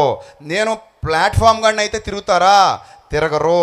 నా దగ్గర డబ్బు లేకపోతే తిరుగుతారా? తిరగరు. నా దగ్గర అందం లేకపోతే ఈ రాజకుమార్తెలను పెళ్లి చేసుకుంటారా? చేసుకోరు. నా దగ్గర జ్ఞానం లేకపోతే ఈ రాజులు నాకు పిల్లనిస్తారా? ఎవ్వరో. ఇవన్నిటికీ బదులు అరికాలు మొదలుకొని నడినెత్తి వరకు నా ఒంటిలో సత్తువ లేకపోతే ఆ అమ్మాయి నన్ను ఇష్టపడుతుందా? ఇష్టపడదు. ఇవన్నీ బుర్రలో తిరిగిన తర్వాత చూడండి, భక్తిహీనత, బుద్ధిహీనతనియు, బుద్ధిహీనత వెర్రితనమనియు గ్రహించుటకు. అబ్బాబాబాబా, ఎంత బాగుందండి ఈ మాట. భక్తిహీనత ఏటది? బుద్ధిహీనత వలన భక్తిహీనత వస్తుందట. అసలు బుద్ధిహీనత ఎందుకు వస్తుందట? వెర్రితనం వల్ల వస్తుందట. వెర్రి ఎప్పుడు పొడొద్దట? లోకాన్ని చూసినప్పుడు పొడొద్దట. బాగా అర్థం చేసుకోండి. మంచి ఆహారం ఇది. ఇప్పుడు పెట్టే చికెన్ బిర్యానీ ఉంది, దిక్కుమాల బిర్యానీ, అది కాదు. ఇప్పుడు తింటారు మీరు, అది పక్క తోసేయండి. ఇది అసలు బిర్యానీ మీరు తింటున్నారు ఇప్పుడు. This is the real biryani. అది బావర్చియా, ప్యారడైసా, గాడిది గుడ్డ, ఏదైనా సరే దీని ముందు సరిపోతుంది. ఇది అసలు బిర్యానీ. హైదరాబాద్ వెళ్ళగానే బావర్చి సూపర్ అంటారు. నిజంగా సూపరే, బాగుంటుంది అక్కడ. అలాగే ప్యారడైస్ సూపర్ అంటారు. అవి కాదు. జుంటి తేనె ధారల కంటే మధురం. మొన్న ఎవరో చెప్పారు కదా, జాన్విసిలి అని అనుకుంటాను, కొవ్వు మెదడు దొరికినట్టు దొరికిందని అంటే ఆయన అంటాడు, దావీదు గారికి ఇష్టమైన ఫుడ్ పేరు చెప్పి ఆయనే కదా చెప్పారు. ఆయనే చెప్పారు. ఒక్కళ్ళు కూడా తలోపట్లేదంటే ఆయన చెప్పింది ఎప్పుడండి? అది అప్పుడే అరిగిపోయింది, బహిర్భూమిలో వెళ్ళిపోయింది. అంటే ఇక్కడ అరిగిపోయి ఇక్కడ నుంచి ఎప్పుడో వెళ్ళిపోయింది. అంతేనా? ఇప్పుడు ఈ ప్రసంగం కూడా అలాగ వదిలేసిపోతారు. అలాంటప్పుడు ఇంత కష్టపడడం ఎందుకండి? ఆమెన్, వెళ్ళిపోండి, గాడ్ బ్లెస్ యూ. అంతేనా? ఇలా వదిలేసిపోతే ఇంత కష్టపడి గొంతు నొప్పులు వచ్చేస్తాను నిలబడి 3:30కి ఇంటికి వెళ్ళి మళ్ళీ 1-2 గంటలు బైబిల్ పట్టు కూర్చొని రేపు పొద్దున పిల్లలందరూ వచ్చేస్తారు. చక్కగా ఇంగ్రీడియంట్స్ అన్నీ వేసి ఎలా బోధించాలి, ఎలా ఉపదేశించాలి, ఎలా స్టార్ట్ చేయాలి, ఎలా ముగించాలి, ఎలా నేర్పించాలి, వీళ్ళ హృదయాల్లో గుర్తుండిపోయేలాగా ఎలా నాటాలి అని ఒక ప్రసంగికుడు పడే కష్టం మీకు తెలీదు. మీరు ప్రసంగికులు అయితే తెలుస్తుంది ఆ కష్టం. అర్థమైందా? ఏవో డొల్ల ప్రసంగాలు చేసుకుని బతికేసేటోళ్ళు ఉంటారు. వాళ్ళకి ఇంకా అదేం ఉండదు. ఏదో ఒకటి సోది చెప్పుకుపోతారు వాళ్ళు. అది నిజం కాదు, అది కష్టం కాదు. అది నువ్వు నలగాలి. ముందు ప్రసంగ పీఠానికి వెళ్ళడానికి ముందు నువ్వు కష్టపడాలి, నువ్వు శ్రమ పడాలి, నువ్వు తర్పీదు పొందాలి, నువ్వు చాలా చాలా చాలా గ్రౌండ్ వర్క్ చేయాలి. ఆ గ్రౌండ్ వర్క్ చేసి రావాలి యుద్ధరంగంలోనికి. ఎందుకంటే నీ ఆలోచనల్ని ఆడు పట్టుకుపోవాలని చూస్తుంటాడు. వాడు పట్టుకుపోకుండా నిన్ను శ్రద్ధగా నిలబెట్టాలి. నేను అనుకుంటాను, నేను వాక్యం చెబుతున్నప్పుడు కాన్సన్ట్రేషన్గా వినేలాగా నేను మాట్లాడగలగాలి. ఎవరు లేవకుండా కూర్చోబెట్టగలిగే విధంగా వాళ్ళకి వెంట వెంటనే రుచిగా అందించేస్తున్నాం అనుకోండి, వాళ్ళు ఏం చేస్తారు? తినే క్రమంలో ఎవడు నిద్రపోడండి. ఇప్పుడు వెళ్ళి బిర్యానీ తింటారు, వాసన ఇక్కడ కొడుతుంది, బాగుంది, ఎవడు నిద్రపోతాడేటి? ఎవడు నిద్రపోడు, చక్కగా తింటాడు. దేవుని వాక్యం అంతకంటే గొప్పది, దేవుని వాక్యం అంతకంటే విలువైనది. రైట్? సో ఇక్కడ చూడండి, ఈ బుద్ధిహీనతట వెర్రితనమని గ్రహించుటకు చివరికి ఏం చేసుకుని? కన్ఫర్మ్ చేసుకుని, రూఢి చేసుకుని, కన్ఫర్మ్ చేసుకుని నా మనస్సు అలా నిలబెట్టాడట. ముసలాయన మనస్సు అలా నిలబెట్టాడట. చూడండి, మరణము కంటే ఎక్కువ దుఃఖము కలిగించేది ఒకటి నాకు కనబడిందే అన్నాడు. మరణము కంటే ఎక్కువ దుఃఖము కలిగించేది ఒకటి నాకు కనబడింది, అది వల, ఉరి, మనస్సుకు వేసే బంధకం. అలాంటి చేతులు కలిగినటువంటి స్త్రీ అన్నాడు. అంటే మీరు కాదు, మీరు అనుకున్నారు. ఆ స్త్రీ అట ఈయన దగ్గర ఉందట, ఆయన పాకెట్లో ఉందట. వలటది, ఉరట, ఎక్కువ దుఃఖం, మరణం కంటే కూడా ఎక్కువ దుఃఖం మిగిల్చిందట ఈయన బతుకులో ఆ స్త్రీ అన్నాడు. అలాగని ఒక స్త్రీ అయినా బాబయ్య అంటే ఆయన అంటాడు కిందకెళ్ళాక, దేవుని దృష్టికి మంచివారైన వారు దాన్ని తప్పించుకుంటారు, కానీ పాపాత్ములైతే దానికి దొరికేస్తారు. పాపాత్ములైతే దానికి ఏమవుతారట? దొరికేస్తారట అని అంటాడు. 28వ వచనంలో, అదేదనగా నా బ్రతుకు కాలంలో 1000 మంది పురుషుల్లో నేను ఒకడినైనా చూశాను, కానీ ఆ 1000 మంది స్త్రీలలో ఒక్కతిని కూడా చూడలేదు. అంతమంది అంటే ఎంతమంది అని? 1000 మంది. 1000 మంది పురుషులలో నేను ఒకరిని చూచి తిని, కానీ అంతమంది స్త్రీలలో ఒకతిని చూడలేదు. ఇది ఒకటి మాత్రము నేను కనుగొంటిని. ఆ పై మాటను మీరు జాగ్రత్తగా అర్థం చేసుకోండి. వలల వంటిదై, ఉరుల వంటిదై, మనస్సును బంధకముల వంటి చేతులు కలిగినటువంటి స్త్రీ అన్నాడు. అంటే ఏ స్త్రీ కోసం అయితే ఈయన వెంపర్లాడాడో, ఏ స్త్రీ కోసం అయితే దేవుణ్ణి కూడా వదిలేశాడో, ఏ స్త్రీలైతే ఈయన మనస్సును తిప్పేశారో, ఆ స్త్రీలు చివరకు వచ్చాక ఏం చేశారు? వదిలేశారు.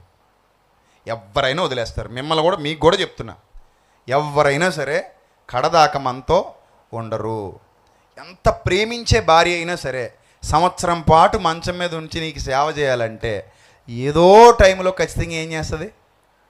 విసుక్కుంటుంది. ఆ విసుగు మాటకే నీకేమైపోద్ది? గుండె పగిలిపోద్ది. కొంతమంది సెన్సిటివ్ గాళ్ళు ఉంటారు, వాళ్ళు ముందే పగిలిపోతుంటారు. ఏదైనా చిట్ట చివరికి వెళ్ళేసరికి అవి తప్పుతాయా మనకి? తప్పో బిడ్డ, నాకు తప్పో నీకు తప్పో. అందరూ వదిలేసినప్పుడు ప్రసంగిని దేవుడు పట్టుకున్నాడు. అప్పుడు అతడు దేవుని వైపు తిరిగాడు. అర్థమైందా? ఇప్పుడు మీరు కూడా గుర్తుపెట్టుకోండి దేవుని మాట. తల్లి అయిన మరచునేమో నేను నిన్ను మరువను, చూడుమునార చేతులలో నిన్ను చెక్కియున్నాను. ఆ మాట సొలొమోను వినుంటప్పుడు ఎలా పగిలిపోయి ఉంటాడో, ఎంత పగిలిపోయి ఉంటాడో. లాస్ట్కి వెళ్ళేసరికి భార్యలు కనబడరు, భర్తలు కనబడరు, పిల్లలు కనబడరు, ఒకే ఒకరు కనబడతారు. ఆయనే నీ నా పరలోకపు తండ్రి. అందుకే అన్నాడు, తల్లి అయిన మరచునేమో నేను నిన్ను మరువను, చూడుమునార చేతులలో నిన్ను చెక్కియున్నాను. నీ ప్రాణము తొట్టిల్ల నీయను నేను, నిన్ను కాపాడువాడు కుడుకను నిదురపోను అని చెప్పి వాగ్దానం చేసిన నా దేవా, తల్లిలా ప్రేమించును, తండ్రిలా లాలించును. ఇలా ఏ పదాలు మీరు చూసినా సరే, ఏ పదాలు మీరు వెతికినా సరే, ఆ తల్లి తండ్రి ఎవ్వని ఆదరణ, భార్య ఎవ్వని ఆదరణ, బిడ్డలు ఎవ్వని ఆదరణ ఎవరిచ్చారట? చివరి దశలో దేవుడిచ్చాడు. అందుకే ఏదైతే వదిలొచ్చేసాడో మళ్ళీ దాని దగ్గరికి వచ్చాడు. ఏదైతే వదిలొచ్చేసాడో మళ్ళీ పరిగెత్తుకుంటే ఎక్కడికి వచ్చాడు? మళ్ళీ ఆ ప్రేమ దగ్గరికే వచ్చాడు. ఆ ప్రేమకు బందీ అయ్యాడు. ఇప్పుడు అసలు పరమగీతం రాస్తున్నాడు, ప్రేమగీతం రాస్తున్నాడు, ప్రేమ కావ్యం రాస్తున్నాడు. ఇప్పుడు అతనికి పరమగీతం అర్థమైపోయింది.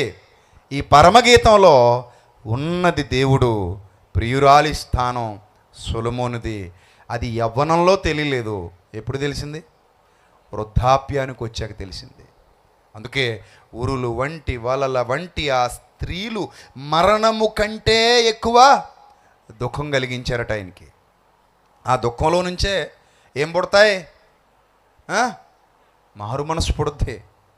దుఃఖం రావాలి. ఒక్కోసారి మనకి దుఃఖం రావాలి, దెబ్బ తగలాలి. దెబ్బ తగిలినప్పుడే బుద్ధి వస్తుంది. అలా బుద్ధి వచ్చేసింది ఆయనకి. ఆ బుద్ధిలో నుండి స్వీయ చరిత్ర రాస్తున్నాడు. నన్ను అడిగితే నేనేమంటాను తెలుసా? జీవిత పరిశోధకుడు అంటానండి సొలొమోన్ని. ఏమంటాను? జీవిత పరిశోధకుడు. ప్రపంచంలో చాలా పరిశోధనలు చేసేవాళ్ళు ఉన్నారు. జీవితాన్ని పరిశోధించిన ఏకైక మహాచక్రవర్తి సొలొమోను. చక్కగా పరిశోధించాడండి జీవితాన్ని. చిట్ట చివర నేను అనుకున్నాను, తండ్రి ఇది మంచిదే. ఏది? ఆయన బతుకులో జరిగినవన్నీ మంచివే బాబు. నువ్వు అలా పాడైపోవడమే మంచిది, నువ్వు అలా చెడిపోవడమే మంచిది. ప్రభు నిన్ను పట్టుకున్నాడు. అలా పాడైపోవడం వల్ల తర్వాత ప్రభు నిన్ను ఏం చేశాడు? పట్టుకున్నాడు. ఇప్పుడు మంచి స్థితిలోకి వచ్చావు. అందుకే నేను చెప్తున్నాను, యవనస్తులారా, పాడైపోయాం కదా ఇంకా అలాగే ఉండిపోదాం అనుకోకండి.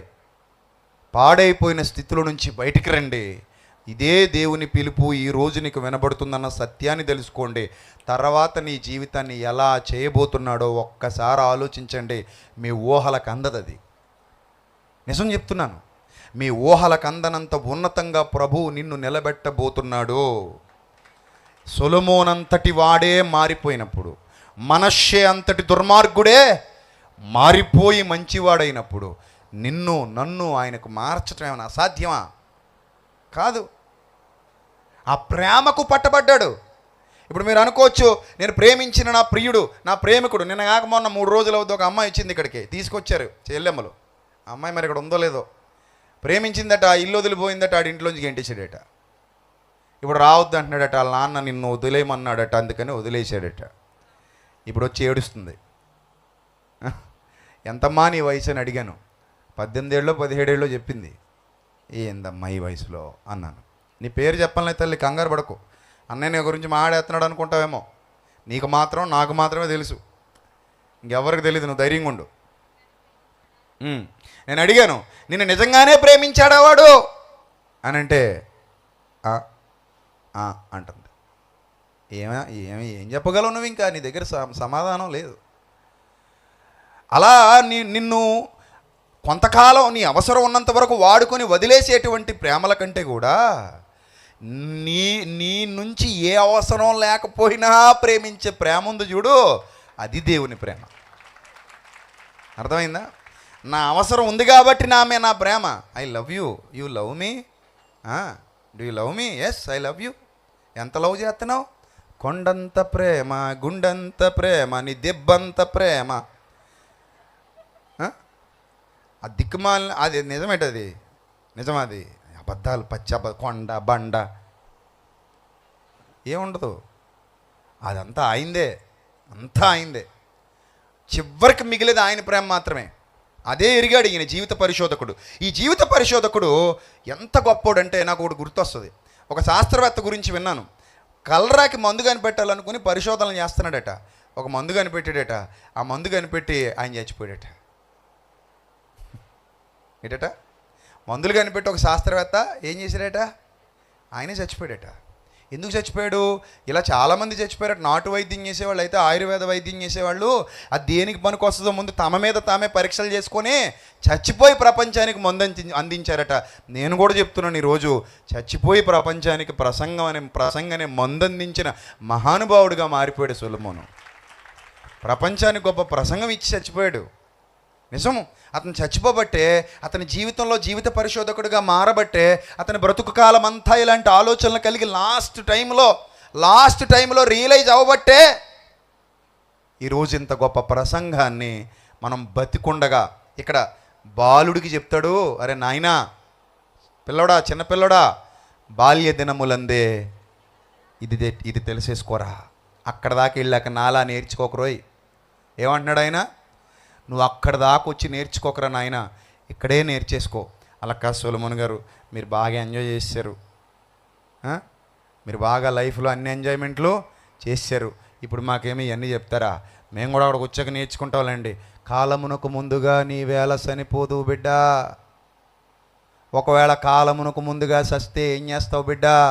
నాకంటే అవకాశం వచ్చిందిరా నాయన తింగర సన్నాసి. ఒకవేళ నువ్వు ఆ స్థితిలో ఉండగా పోతే చెప్పలేము, ఎందుకంటే నేను నీకు చెప్పేసి ఒకటి ఉన్నాను, జాగ్రత్త. నాకైతే చెప్పేవాళ్ళు లేడు. నా అంతటి నేను తెలుసుకున్నా, నా పరిశోధన నేను చేశా. సూర్యుని క్రింద సమస్తమును ఏం చేశాను? నేను పరిశోధించి తెలుసుకున్నా. నీకు నేను చెప్పాక పిచ్చుకొని తెలిస్తే పోతావురా రే. నీ కాలమునకు ముందుగా నీ వేళ చనిపోదు. ప్రతిదానికి ఆన్సర్ ఉంది ఆయన దగ్గర. ప్రతిదానికి ఆయన దగ్గర ఏముంది?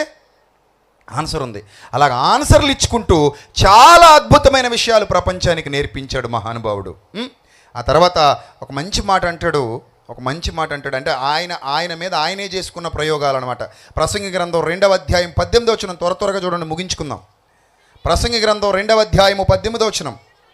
సూర్యుని క్రింద నేను ప్రయాసపడి చేసిన పనులన్నిటినీ నా తర్వాత వచ్చిన రెహబాముకి ఇడిచిపెట్టి పోవాలని తెలుసుకొని. మరి అంతే కదా, ఎవరికి ఇడిచిపెట్టాడు?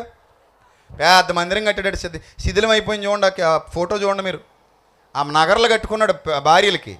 ఆ చెక్కడాలు అవి ఇవి. ఇప్పుడు ఏముంది? అది గోల్కొండ కోట ఎందుకు పనికి రాకుండా పోయినట్టు. ఆయన కట్టిన కోటలు కూడా మీకు స్క్రీన్ మీద కనబడితే చూడండి. శిథిలాలు ఫోటోలు తీసి పెట్టుకుంటున్నారు. అదిగో ఏమి శిథిలాలు, కిందకు పోయింది. ఆ పునాదులు తగిలినాయట తవ్వితేని. పునాదులు ఏమైనా అందంగా ఉంటాయా? బిల్డింగ్ అందంగా ఉంటుందా? పునాది అందంగా ఉంటుందా? బిల్డింగ్ అందంగా ఉంటుంది, పునాది అలా దరిద్రంగా ఉంటుంది. అంత దుమ్ము పట్టిపోయి మట్టి పట్టిపోయి తవ్వకాల్లో దొరికితే అలా ఉంటాయి. ఎన్ని కట్టాడో అన్నట్టు అలాంటివి ఎన్నో కట్టాడట. వాటి మీద వేసాడట అసలు కథ.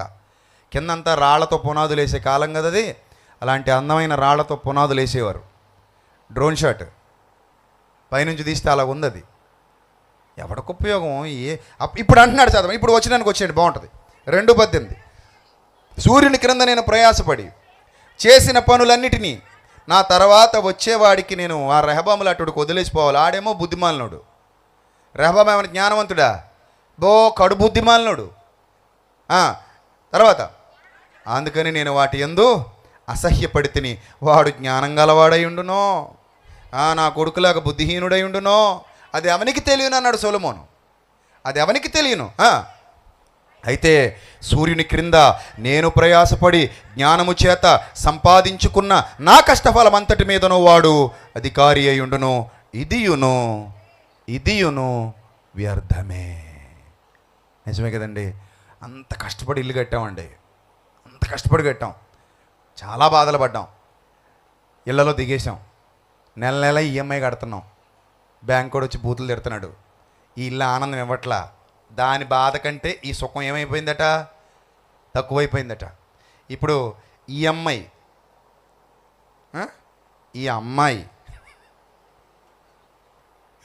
ఎన్నున్నాయి? ఒక పక్క ఈ అమ్మాయి, ఒక పక్క ఈ అమ్మాయి, మళ్ళీ ఈవిడికి ఒక అమ్మాయి. ఇప్పుడు ఏంటి నాకు ఈ కర్మాయి అన్నాయి అనుకున్నాడు. చివరికి అలాగే చచ్చిపోయాడు. అలాగే చచ్చిపోతే అప్పుడు అనిపిస్తుందట, అసలు ఇంత పెంట చేసేసుకోవడం అవసరం అంటావా? ఇంత కాంప్లికేట్ చేసేసుకుని బ్యాంక్ కూడా వచ్చి బూతులు తిట్టి, కరెంట్ కూడా వచ్చి బూతులు తిట్టి, ఆడ మేము మీటర్ లాక్కెళ్ళిపోయి, ఈవిడేమో ఫీజులు కట్టలేదని అన్నారు, స్కూల్ నుంచి పంపించేశారని అన్నారు, అందుకే పొద్దున్నే వచ్చేసామైందమ్మా మెట్ల మీద కూర్చున్నామంటే మీకోసమేనా అన్నారు, పోమన్నారు అన్నారు. అంటే ఏంది నాకు ఈ బాధలు? అనవసరంగా గొప్పలకు పోయి ప్రయాసపడి పిచ్చి పిచ్చి పనులన్నీ చేసి, కొంతమంది అప్పు చేసి కట్టేస్తుంటారు ఇల్లు.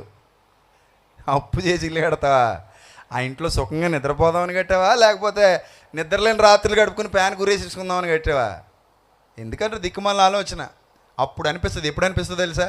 ఈ ఈఎంఐ కట్టే డబ్బుల్లో పావంతు డబ్బులతో ఆడెవడో కష్టపడి కట్టిన ఇంట్లో అద్దెకి హాయిగా ఉండేస్తే బాగుండు కదరా అని అప్పుడు అనిపిస్తుంది. కానీ ఆ నిజమెరిగేలోగా నీ కథ ముగిసెనుగా. ఆ నిజం ఎరిగేలోగా నీ కథ ఏమైపోయింది? ముగిసిపోయింది. అది చెప్తున్నాడు ఇక్కడ. నేను ప్రయాసపడి చేసిన పనులన్నింటినీ నా తర్వాత వచ్చినట్టుగా వదిలేశాను. నేను జ్ఞానం చేత సంపాదించుకున్న నా కష్టఫలం అంతటి మీద వాడు అధికారి అయ్యిండును. ఇదియును వ్యర్థమే. అనవసరం ఇది అని ఇంకోటి ఏదో పరిశోధన చేద్దాం అని ఒక పుస్తకం తీస్తున్నాడు జీవితంలో నుంచి. ఒక్కో భాగాన్ని తీస్తున్నాడు. దీనికి ఎంతెట్టా, దీనికి 300, దీనికి 700 ఇన్ని కొంపలు, 300 ఇన్ని కొంపలు, అక్కడ ఇన్ని నగర్లో ఇన్ని నగర్లో,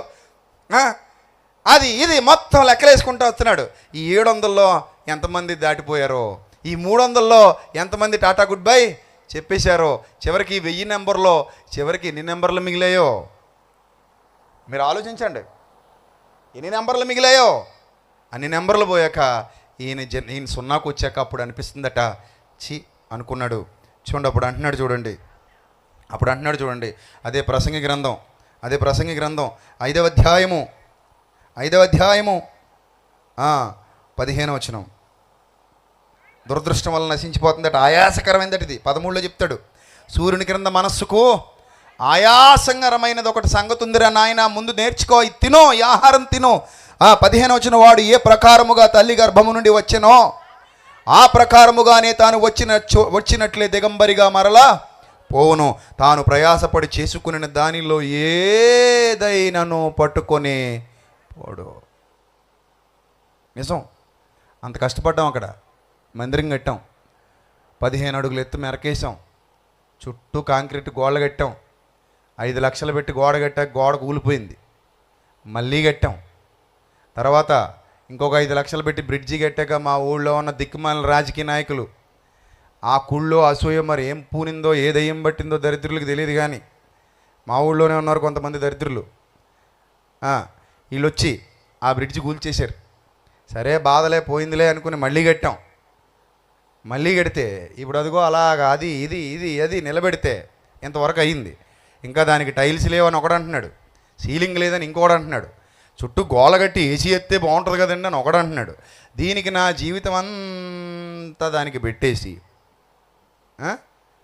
ఈ బ్యాంకులో ఈఎంఐలు కట్టేసి అంతా కష్టపడి ఇక్కడికి వచ్చి అలా చూస్తూ నేను చచ్చిపోతే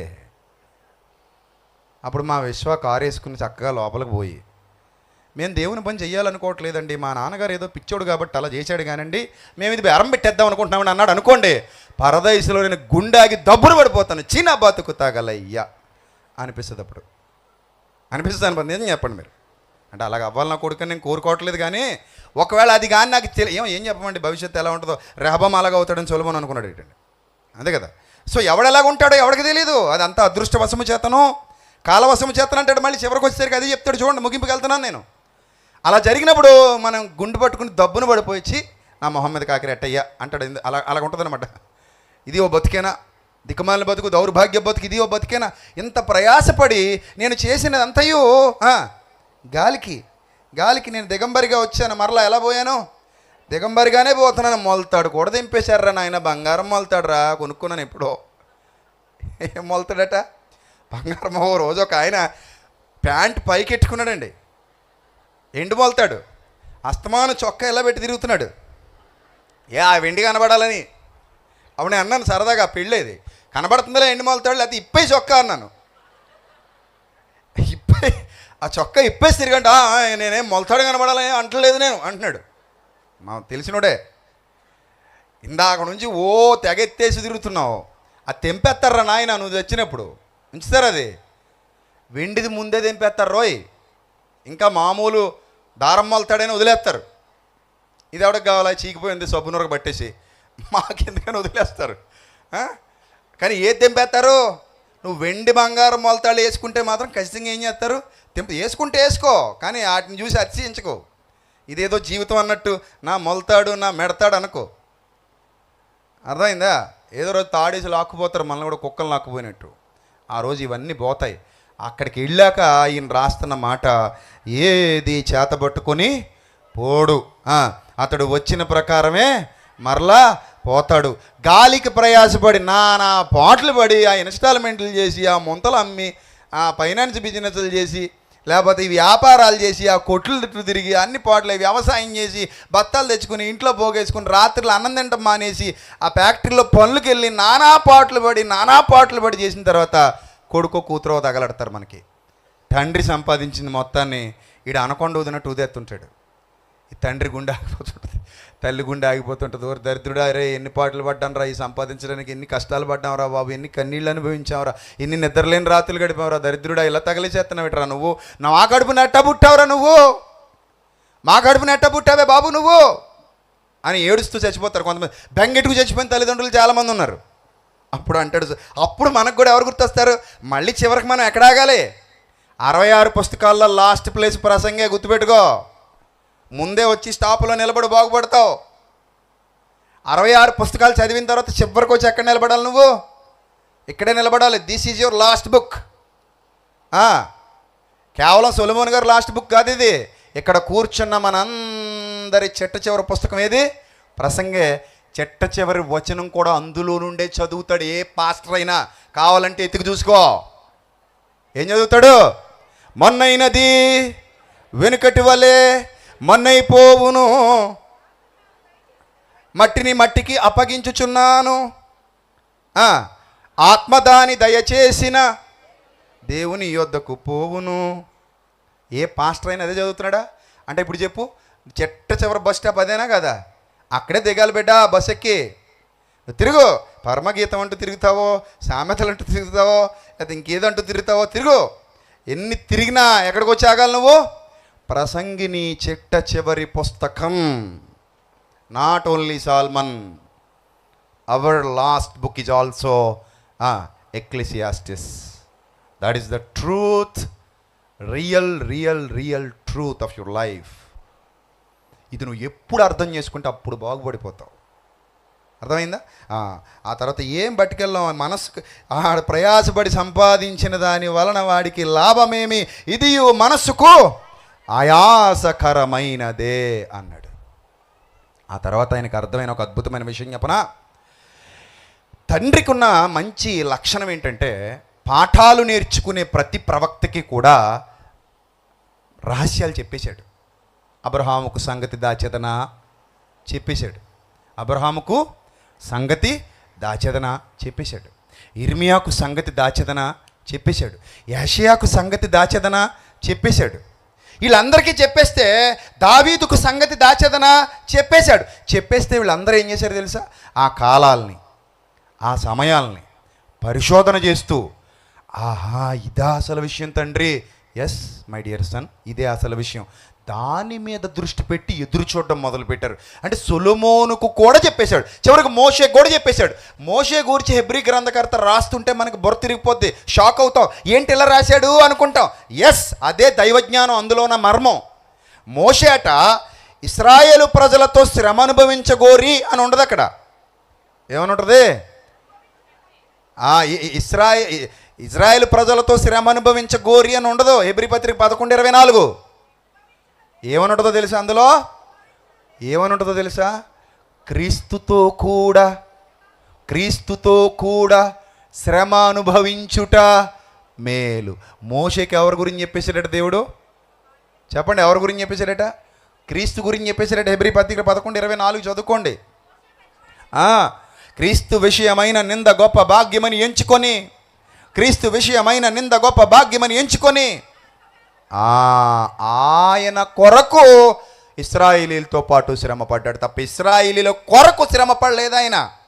బాగా అర్థం చేసుకో. 40 ఏళ్ళు నువ్వు ఇశ్రాయేలీల కొరకు శ్రమ పడ్డావు? నో, 40 ఏళ్ళు ఆయన క్రీస్తు కొరకు ఇశ్రాయేలీల దగ్గర శ్రమ పడ్డాడు. అంతే తప్ప ఇశ్రాయేలీల కొరకు మోషే శ్రమ పడలేదు. సీక్రెట్ రివీల్ చేసేసాడు మోజెస్కి కూడా. మరి అంతమందికి అన్ని రివీల్ చేసినాడు, తప్పిపోయి తిరిగి వచ్చిన సొలొమోనుకి రివీల్ చేయకుండా ఉంటాడా? అందుకే సొలొమోను చివరి మాటలు ఏమైపోయాయి తెలుసా? నాకు టైం లేదు, మీకు టైం లేదు, నాకు 2 గంటలు ఇచ్చి ఉంటే బాగుండు దీనికి, కానీ నాకు ఇంక సమయం లేదు, ముగించేస్తున్నాను. ఆయన ఏమంటాడంటే చివరిగా ఫైనల్గా ఒక మాట చెప్తాడండి. ఆ మాట మీకు ఏం గుర్తుందో చూడండి. ప్రసంగి గ్రంథం 12వ అధ్యాయం, ప్రసంగి గ్రంథం 12వ అధ్యాయము 10వ వచనం. ప్రసంగి ఇంపైన మాటలు చెప్పుటకు పూనుకొనెను, సత్యమును గూర్చిన మాటలు యథార్థ భావముతో వ్రాయుటకు పూనుకొనెను అని అంటాడు కింద. జ్ఞానులు చెప్పు మాటలు ములుకోలల వలెను చక్కగా కూర్చబడి బిగగొట్టబడిన మేకుల వలెను ఉన్నవి. అవి ఒక్క కాపరి వలన అంగీకరింపబడినట్టున్నవి. ఒకే తండ్రి ఇదియుగాక నా కుమారుడా, హితోపదేశాలు విను. పుస్తకాలు అధికంగా రచింపబడతాయి, దానికి అంతం లేదు. లోకంలో విస్తారంగా విద్యాభ్యాసం చేయడం కూడా దేహానికి ఆయాసకరమే. ఇదంతయు వినిన తర్వాత, ఇంటికి వెళ్ళిన తర్వాత ప్రసంగం మొత్తం చదివేయండి. ఇదంతయు వినిన తర్వాత తేలిన ఫలితార్థం ఇదే. ఏంటట ఆ చేదు నిజం, ఆ పచ్చి నిజం? ఏంటట ఆ పచ్చి నిజం? చదవండి. దేవుని యందు భయభక్తులు కలిగి ఉండండి. మీ బాల్య దినముల యందే సృష్టికర్తను స్మరణకు తెచ్చుకోండి. ప్రతిరోజు దేవునితో సమయాన్ని గడపండి. ప్రతిరోజు ఆయనతో కలిసి నడవండి. వృద్ధాప్యానికి వెళ్ళాక ఆయన్ని పట్టుకోవడం కాదు. నా మాట వినండి. మీరు యవ్వన దశలో ఉండగానే ఆయన కాడి మొయ్యండి. బాల్య దినముల యందే మీ సృష్టికర్తను స్మరణకు తెచ్చుకోండి. మానవ కోటికి ఇది ఏ విధి, మానవ కోటికి ఇది ఏ విధి, ఇది ఏ విధి అని 14వ వచనంలో ఒక సీక్రెట్ చెప్పాడు. ఘోరమైన ప్రతి అంశమును గూర్చి దేవుడు విమర్శ చేసే రోజు ఒకటి ఉంది నాకు చెప్పాడు ఆయన. ఆ రోజు ప్రతిక్రియ అది మంచిదే గాని చెడ్డదే గాని తీర్పులోనికి తెచ్చును అని చూసొచ్చినట్టు చెప్పాడు. చివరి మాట ఏదో చూసొచ్చినట్టు. నేను అనుకుంటాను, దర్శనం దేవుడు చూపిస్తే చూస్తాడు. దర్శనాల్లో దేవుడు చాలాసార్లు తన భక్తులతో ప్రవక్తలతో మాట్లాడాడు. దర్శన గ్రంథాలు ఉన్నాయి. యెహెజ్కేలు ఒక దర్శన గ్రంథం, ప్రకటన ఒక దర్శన గ్రంథం, అలా ఎన్నో దర్శన గ్రంథాలు ఉన్నాయి. ఆ దర్శన గ్రంథాలలో దేవుడు చెప్పినట్టే సొలొమోనుకు కూడా దేవుడు చూపించాడు. నాయన ఒక ప్రతి అంశమును గూర్చి నేను విమర్శ చేస్తాను, తీర్పుంది నాయన. ఇంతకీ తీర్పు ఎక్కడుందో తెలుసా? సొలొమోను తీర్పు ఎక్కడుందో తెలుసా? ఎక్కడుంది ప్రభువా? కొరింథీయులకు రాసిన 2వ పత్రిక 5వ అధ్యాయము 10వ వచనం. కొరింథీయులకు రాసిన 2వ పత్రిక 5వ అధ్యాయము 10వ వచనం. ఈ తీర్పు ఆ తీర్పు ఒకటే. ఆ తీర్పును గూర్చి ముందే తెలుసుకున్నాడు సొలొమోను. ఇప్పుడు నేను చెప్తున్నాను, జాగ్రత్తగా వినండి. సొలొమోనుకు యేసుక్రీస్తు గురించి కూడా తెలుసు. అందుకే నిన్నే చెప్పాను, సొలొమోను కంటే గొప్పవాడు ఇక్కడ ఉన్నాడు. సొలొమోను అడిగితే ఆయన అంటాడు, కొన్ని కోట్ల రెట్లు నాకంటే ఆయన గొప్పవాడు, సొలొమోను కంటే గొప్పవాడు. ఏముంది అక్కడ చదవండి, కొరింథీయులకు రాసిన 2వ పత్రిక 5వ అధ్యాయము 10వ వచనం. ఎందుకనగా ఈ వచనం ఆ వచనం రెండు ఒకటే. ఈ 12:14 ప్రసంగి 12:14, కొరింథీ 2వ పత్రిక 5:10 రెండు ఒకటే, సారాంశం ఒకటే, ఎసెన్స్ ఒకటే. ఏమన్నాడు ఇక్కడ? ఎందుకనగా తాను జరిగించిన క్రియల చొప్పున అవి మంచివైనను సరే, చెడ్డదైనను సరే, దేహముతో జరిగించిన వాటి ఫలమును ప్రతివాడు పొందునట్లు మనమందరము క్రీస్తు న్యాయపీఠము ఎదుట ప్రత్యక్షము కావలయును అన్నాడు. తీర్పు. సొలొమోను, చూడు, నువ్వు కాదు నాయన అసలు రాజు, నిజమైన దావీదు కుమారుడు ఆయన అంటే ఆయన కూడా శిరము వంచి యేసుక్రీస్తుకి ఏం చేయాలి? పరదేశులో నుండి నమస్కారం చేయాలి. మీకు తెలుసా, సొలొమోను యేసుప్రభు కలుసుకున్నారు. ఎప్పుడు? సొలొమోను యేసుప్రభు ఎప్పుడు కలుసుకున్నారో తెలుసా? ఆల్రెడీ సొలొమోను యేసుప్రభువును మీట్ అవ్వడం జరిగిపోయింది. ఎప్పుడు మీట్ అయ్యాడు తెలుసా? యేసుప్రభువుని ఎప్పుడు మీట్ అయ్యాడు తెలుసా? ఎప్పుడైతే ఆయన నిర్గమమును గూర్చి మాట్లాడుటకు మోషే ఏలియా వచ్చారో, నేడు నీవు నాతో కూడా పరదైసులో ఉందువు. 3 దినాలు ఈ నిర్గమంలోనే మోషే ఏలియాల దగ్గరికి ప్రభు వెళ్ళాలి. ఆ నిర్గమంలోనే మోషే ఏలియాల దగ్గరికి వెళ్ళాలి. అక్కడే సొలొమోను కూడా ఉండాలి. భక్తులందరి కళ ఆ రోజు నెరవేరింది. లూకా సువార్త 10వ అధ్యాయము 23-24 జాగ్రత్తగా చూడండి. లూకా సువార్త 10వ అధ్యాయము 23-24 ఏం రాయబడిందో చూడండి అక్కడ. లూకా సువార్త 10వ అధ్యాయం 23-24. ఆయన తన శిష్యుల వైపు తిరిగి మీరు అప్పుడు ఆయన తన శిష్యుల వైపు తిరిగి, మీరు చూచుచున్న వాటిని చూచు కన్నులు, మీరు చూచుచున్న వాటిని చూచు కన్నులు ధన్యములైనవి. అనేక మంది ప్రవక్తలు, యెషయా, హిజ్కియా, ఏలియా, దానియేలు, యెహెజ్కేలు, ఇర్మియా, ఎందరో ఉన్నారు. హోషియా, ఆమోసు, యోవేలు, ఓబద్యా, ప్రవక్తలు వీళ్ళందరూ. ఇంకా చాలామంది ఉన్నారు ప్రవక్తలు. మీరు చూచుచున్న వాటిని ప్రవక్తలు చూచుచున్న వాటిని రాజులు దావీదు, సొలొమోను. ఎవరిళ్ళు చెప్పండి? ఎవరిళ్ళు? రాజులు. మనష్షే ఎవరు? రాజు. రాజులు. ఈ ప్రవక్తలు రాజులు కూడా మీరు చూచుచున్నవి చూడగోరి చూడలేకపోయారు, వినగోరి వినలేకపోయారని మీతో చెప్పుచున్నానని ఏకాంతమందు పరలోకపు రహస్యాలు చెప్పాడు ప్రభు. అంటే సొలొమోను కూడా ఎవరి వైపు చూశాడు? యేసు వైపు చూశాడు. భక్తులందరూ ఎవరి వైపు చూశారు? యేసు వైపు చూశారు. ప్రసంగి చిట్ట చివర ఆగింది యేసు ప్రభు దగ్గరే. అందుకే అన్నాడు, తీర్పుందిరా నాయన, క్రీస్తు న్యాయపీఠం ఎదుట అందరూ ప్రత్యక్షం కావాలి. ఆ సత్యాన్ని దేవుడు బయలుపరిచేశాడు. కాబట్టి ప్రియమైన దేవుని సంఘమా, ప్రసంగి అయ్యాక మారకు, ఆ సమయం వచ్చాక మారకు. ఎప్పుడు మారాలి నువ్వు? ఇప్పుడే మారాలి. చీకటి కమ్మిన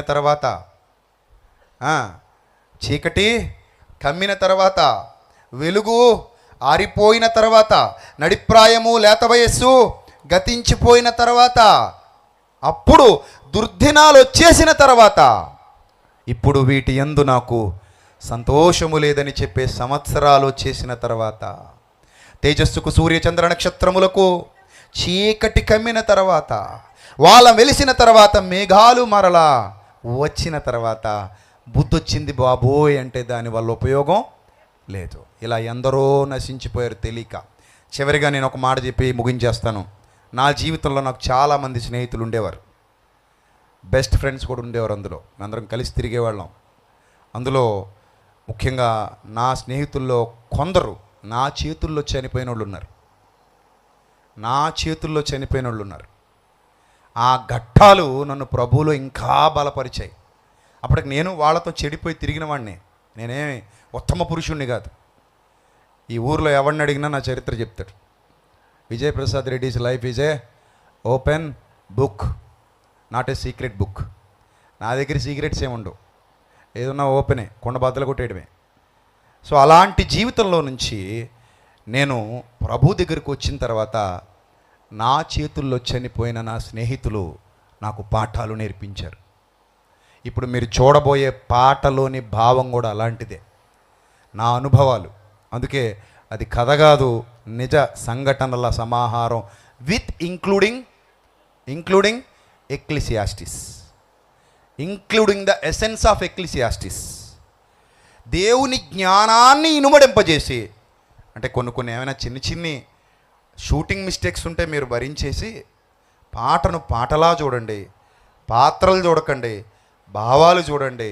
నా జీవితంలో జరిగిన సంఘటనలను మిళితం చేసి నా చేతిలో చనిపోయిన నా స్నేహితుల జీవితాలను అవగతం చేసుకొని, ఇలాంటి బ్రతుకుతున్న యవనస్తులు చాలామంది ఉన్నారు, యవనస్తురాళ్ళు చాలామంది ఉన్నారు. వృద్ధులైపోయిన తర్వాత ఏడ్చినా ప్రయోజనం ఉండదు, వెనక్కి తిరిగి రాలేరు. మీ జీవిత పరమార్థాలు, వాటి ఫలితార్థాలు మీరు బ్రతికుండగానే తెలుసుకోవాలి. లోకమంతయూ సంపాదించుకొని తన ప్రాణమును పోగొట్టుకుని ఎడల వానికేమి ప్రయోజనం? ఆలోచించండి. ఒకడు లోకమంతయూ సంపాదించుకొని వాని ప్రాణమును పోగొట్టుకుని ఎడల వానికేమి ప్రయోజనం? ఇంకో మాట చెప్పనా? ప్రసంగమే చేయొచ్చు, మాట కాదు, దాంతో ప్రసంగమే చేయగలను నేను. అది ఏంటంటే, ప్రసంగి మొత్తాన్ని నూరి రుబ్బి బయటికి తీస్తే, పోత పోస్తే, అలాంటి ఆకారం ఎక్కడైనా భూమి మీద కనబడద్దా అని ఎదురు చూస్తే, కనబడిన ఒకే ఒక్కడు ఈ భూమి మీద సాక్షాత్తు మన రక్షకుడైన యేసుక్రీస్తు. ఇది పచ్చి నిజం. ప్రసంగి ఎలా ఉండాలని కోరుకున్నాడో అలా బతికి చూపించాడు. యవ్వన దశలో, మళ్ళీ రాత్రి చెప్పాను, యవ్వన దశ. ఒక అందమైన అమ్మాయిని చూపిస్తే ఆయన రియాక్షన్ ఎలా ఉంటుందో కూడా రాత్రి చెప్పాను మీకు. అందుకే సమరయ స్త్రీకి యేసుప్రభు భర్త అని పిచ్చి కోతలు కూసిన వాళ్ళకి, పిచ్చి సినిమాలు తీసిన వాళ్ళకి ఎప్పుడో కౌంటర్ ఇచ్చాను. ఏమనంటే, అరే దరిద్రుడా, సమరయ స్త్రీలో ఆయన తన కూతురిని చూస్తాడు తప్ప భార్యను చూడరా నీచుడా, ఆయనకి భార్యతో పని లేదు. కలిగి ఉన్నది ఇది ఆయన లేకుండా కలగలేదు. వైద్యుడు ఆపరేషన్ చేసేటప్పుడు శరీరం మొత్తాన్ని చూస్తాడట. వైద్యుడు కనబడనదంటూ ఏమీ లేదట నీ దేహంలో. నీ భర్త చూడనివి కూడా వైద్యుడు చూస్తాడట. కానీ ఏ స్థానంలో ఉండి చూస్తాడు అక్కడ వైద్యుడు? ఏ స్థానంలో ఉండి చూస్తాడు? తండ్రి స్థానంలో ఉండి చూస్తాడు. అలాగే యేసుక్రీస్తు సమరయ స్త్రీని తండ్రి స్థానంలో ఉండి చూశాడు తప్ప, తండ్రి స్థానంలో ఉండి ఆదరించాడు తప్ప, అమ్మా అని పిలిచాడు. అమ్మా, కూతురు ఆయనకి. ఆవిడే కాదు, మీరందరూ, మనం అందరం ఆయనకి బిడ్డల వంటి వారమే. సహోదరులు అన్నాడు మనల్ని, స్నేహితులు అన్నాడు మనల్ని, పిల్లలారా అన్నాడు. అలా సంబోధించాడు ఆయన.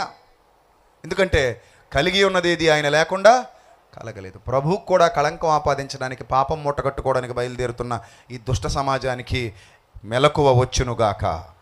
ఆ వారి కన్నులకు పూసినటువంటి ఆ మసి రాలిపోయి వారి మనోనేత్రములు వెలిగింపబడునుగాక. దేవుడు మీకు ఇస్తున్నటువంటి ఒక అద్భుతమైన ఈ పాఠం ఈరోజు మీ అందరి మనోనేత్రాలు వెలిగింపబడాలి. ఇంకా మనకి మధ్యాహ్నం రాత్రి చెట్టు చివరికి వెళ్ళిపోతున్నాం. మంచి ఆత్మీయ ఆహారంతో వెళ్తున్నాం. ఏమా, మంచి ఆత్మీయ ఆహారం. ఈ ఆహారానికి నాకు తెలిసి ఎవరు ఇబ్బంది పడరు. ఇబ్బంది పడ్డారంటే ఆయన చెప్పినట్టు మీలో దెయ్యం ఉందని అర్థం. మరి ఈ బోధలు చాలా స్వచ్ఛమైన బోధలండి, ఎక్కడ దొరకవు మీకు. గాలి మాటలు ఎవడైనా చెప్తాడు బయట, నీ అప్పులు తీరిపోతాయి, నీ రోగాలు తగ్గిపోతాయి, ఇడు కారు కొనుక్కున్నాడు, ఆడు మేడ కట్టుకున్నాడు, సొల్లు కబుర్లు అంటాను నేను. వీటిని చెత్త మాటలు అంటాను. ఎంతోమంది అంజులు కట్టుకుంటున్నారు మేడలో మిద్దులు. అవన్నీ చెప్పకండి. దేవుని స్వచ్ఛమైన వాక్యం బోధించండి, దీంతో ప్రజల్ని నిలబెట్టండి. అదే నా కోరిక, అదే నా ఆశ, అదే నా ఆశయం. అందుకే ఈ వేలాది రూపాయల ఖర్చు, ఈ లక్షలాది రూపాయల ఖర్చు, ఎంతోమంది పిల్లల కష్టం, ఎంతోమంది పిల్లల శ్రమ. నేను ఈరోజు చెప్తున్నాను నా సంఘ బిడ్డలకి, నాకు సెమినార్ కొరకు ₹1 సహకరించినా సరే మీ అందరికీ చెప్తున్నాను, గుర్తుపెట్టుకోండి, ప్రభువునందు మన ప్రయాస వ్యర్థం కాలేదు. దేవుడు మీరు చేసిన దానికి చక్కటి ప్రతిఫలం ఇచ్చునుగాక. ఆమెన్.